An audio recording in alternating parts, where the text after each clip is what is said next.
Hello friends, welcome back. ഇപ്പോൾ കാത്ത് spring ഇങ്ങെത്തി.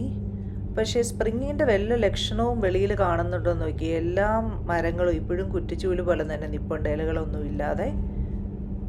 ഈ നമ്മളുടെ സങ്കല്പത്തിൽ നോക്കുകയാണ് സ്പ്രിങ് എന്ന് പറയുന്നത് നിറച്ച് പൂക്കളൊക്കെ ഉള്ള സമയമല്ലേ നമ്മൾ സ്പ്രിങ് എന്ന് പറയും, നമ്മൾ പിക്ചേഴ്സിലൊക്കെ കാണുന്നത്. പക്ഷേ ഇവിടുത്തെ സ്പ്രിങ്ങിൻ്റെ ആദ്യമൊക്കെ ഇങ്ങനെ തന്നെയായിരിക്കും. ഇവിടുത്തെ സ്പ്രിംഗ് സീസൺ എന്ന് പറയുന്നത് മാർച്ച് തൊട്ട് ജൂൺ വരെയാണ്. സ്പ്രിംഗ് സീസണിൻ്റെ ഒരു പകുതി മുക്കാലാവുമ്പം നിറയെ പൂക്കളും ഇലകളും ഒക്കെ ആവും. ഈ മരത്തിലോട്ടൊക്കെ സൂക്ഷിച്ച് നോക്കിയാൽ അങ്ങിങ്ങായി അവിടെ എവിടെയും മൊട്ടുകളൊക്കെ കാണാൻ പറ്റും. ചില മരങ്ങളിലൊക്കെ പൂക്കൾ വരും. അപ്പോൾ ഇവിടെ ഈ നട്ടേക്കുന്ന മരങ്ങളും ഇവർ ഈ റോഡ് സൈഡിലൊക്കെ നടുന്ന മരങ്ങളില്ലേ, അത് പല തരത്തിലുള്ള മരങ്ങളാണ് നട്ടേക്കുന്നത്. പലപ്പോഴായിട്ട് ഇല വരുന്നതും പലപ്പോഴായിട്ട് പൂക്കൾ വരുന്നതും പിന്നെ ഈ ഇല പൊഴിയുന്ന സമയമില്ലേ പലപ്പോഴായിട്ടാണ് ഇതിൻ്റെ ഇലകൾ പൊഴിയുന്നത്. പിന്നെ പല നിറത്തിലുള്ള ഇലകളാണ് പൊഴിയുന്നത്. അങ്ങനെയൊക്കെ നോക്കിയാണ് ഈ മരങ്ങൾ നട്ടേക്കുന്നത്. അതും കൂടെ കൊണ്ടാണ് സിഗ്നിഫിക്കൻ്റ് ആയിട്ടുള്ളൊരു ചേഞ്ച് നമുക്ക് വിസിബിൾ ആകാത്തത്. എന്തായാലും ഒഫീഷ്യലി സ്പ്രിങ് വന്നെങ്കിലും വെതറിന് അത്ര ഇഷ്ടപ്പെട്ടിട്ടില്ലെന്ന് തോന്നുന്നു സ്പ്രിങ് വന്നത്. അതുകൊണ്ട് ഇന്ന് നല്ല കാറ്റുമായിരുന്നു, നല്ല തണുപ്പുമായിരുന്നു. അപ്പം പൊതുവേ സ്പ്രിങ്ങിൽ ഇങ്ങനെയാണ്, രാവിലെയും രാത്രികളിലും നല്ല തണുപ്പായിരിക്കും. പക്ഷേ ഇന്നത്തെയൊക്കെ ഇച്ചിരി കൂടുതലായിരുന്നു കേട്ടോ. അതായത് മൈനസിലായിരുന്നു ഇന്നത്തെ ടെമ്പറേച്ചറൊക്കെ. അതിൻ്റെ കൂടത്തെ ഈ കാറ്റും കൂടെ നല്ല സുഖമല്ലേ.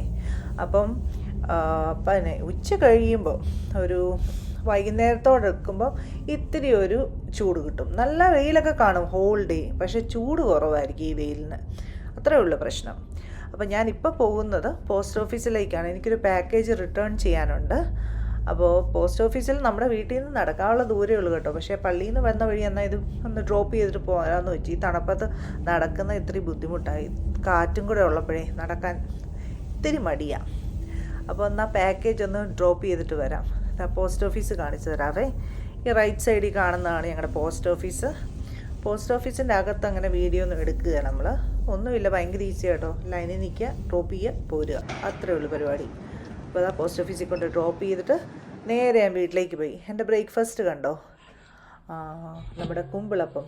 ഈ ഇലകളൊക്കെ എവിടെ നിന്ന് കിട്ടിയെന്നറിയാമോ? കഴിഞ്ഞ വർഷം മമ്മി കുറച്ച് കുമ്പിളപ്പം ഉണ്ടാക്കി ജോഷാന് വേണ്ടി തന്നു വിട്ടിട്ടുണ്ടായിരുന്നു. ആ ഇലയൊക്കെ ഞാൻ കഴുകി ഫ്രീസ് ചെയ്ത് വെച്ചു. എന്നിട്ട് വീട്ടിൽ നിന്ന് മമ്മി തന്നു വിട്ട ഈ നമ്മുടെ ചക്ക വരട്ടിയതില്ലേ, അതും കൂടെ കൂട്ടി മിക്സ് ചെയ്തിട്ട് ഉണ്ടാക്കിയ കുമ്പിളപ്പമാണ്. കാണാൻ അത്ര ചേലില്ലെന്നേ ഉള്ളൂ, പക്ഷേ രുചിയിൽ സൂപ്പറാണ്.